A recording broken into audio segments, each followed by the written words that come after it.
Here we're gonna install a kitchen sink tap.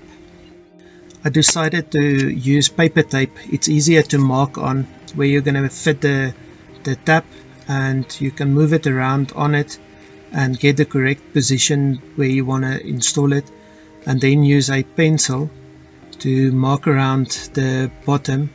Just go all the way around so that one can find the center, and first use a small drill to drill the pilot hole, and then after that the hole saw that's going to cut all the way through.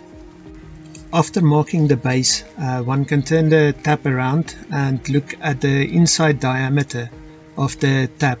Here I found it was 34 millimeters, so a 32 millimeter hole saw is going to be more than sufficient to get everything through. Now we can go ahead and drill a small hole for the hole saw.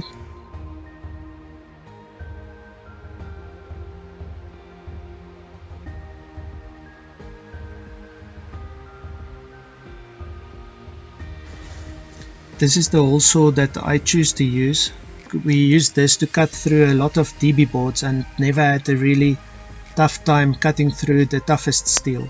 So stainless steel is quite difficult to cut through, and I would much rather go with this rugged hole saw to make sure that I get a clean cut. Unfortunately, I didn't get a video of drilling the hole through the basin. After drilling through the basin, we can remove the paper tape and make sure all the shavings and sharp edges are clean.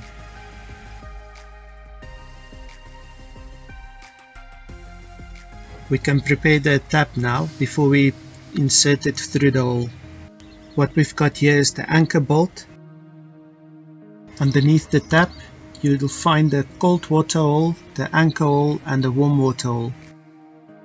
Next up is our flexible water pipes, the anchor plate and its rubber, the anchor and the O-ring. I prefer to use plumber tape that we're going to put around the thread of the flexible water pipes, as you can see. It's very important to make sure you go the right way around on the thread, otherwise if you screw it into the tap, so that it doesn't come undone, and not to tape too much. Right here you can see I'm taping it around clockwise, and do not put too much tape on it.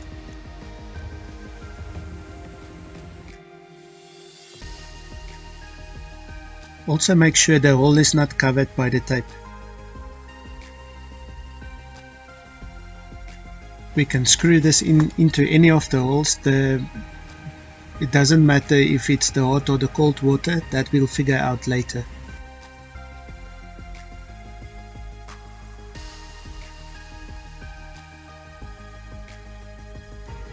I found it's better to use this correct size spanner to use on the water pipes to tighten them underneath the tap.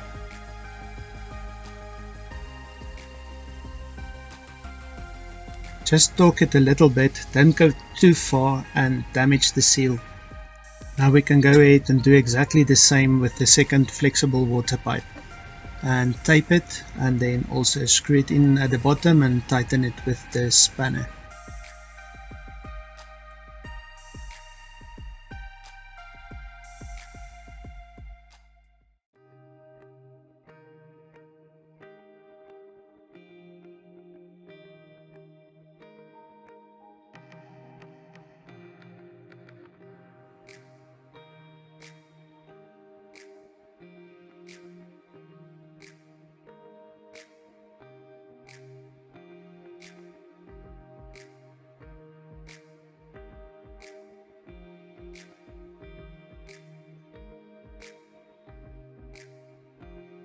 Next, it's time for the anchor bolt to be installed, so it goes into that one there. As you can see here at the bottom, it's got a nut, and then at the top it uses a flat screwdriver. So we're gonna loosen the bolt, and then you take a flat screwdriver and tighten it into the base of the tap.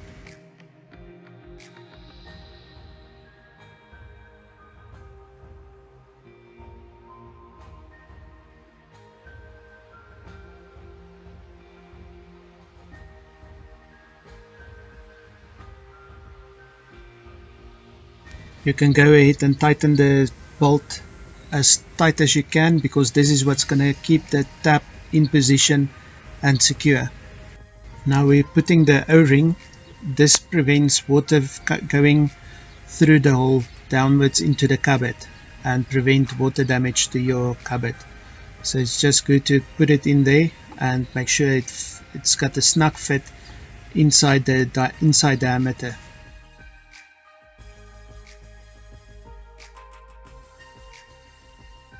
Both the flexible water pipes is not going to fit through the hole simultaneously. Take one at a time and then first work the one through and then the next one.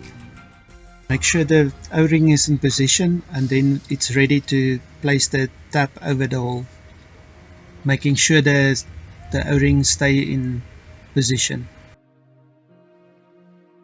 Now there's only 3 parts left. It's the rubber washer, and then the foot piece and the nut.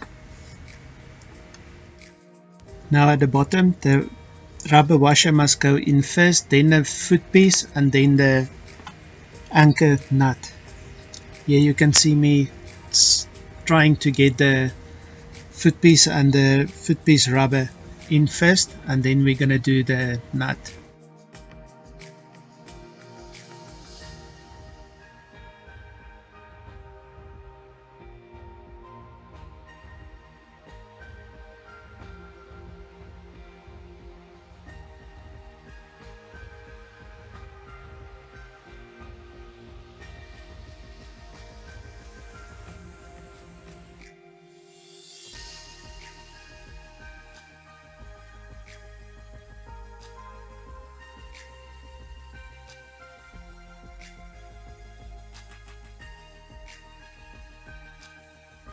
After fastening the anchor nut, I used the spanner to tighten the last bit.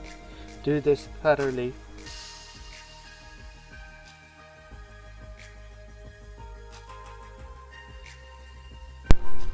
After securing the water tap, I connected the water hoses to the water supply. Thank you for watching. Feel free to leave a comment and share the video. If you found today's video helpful, please give it a thumbs up and subscribe to see more future projects and tips.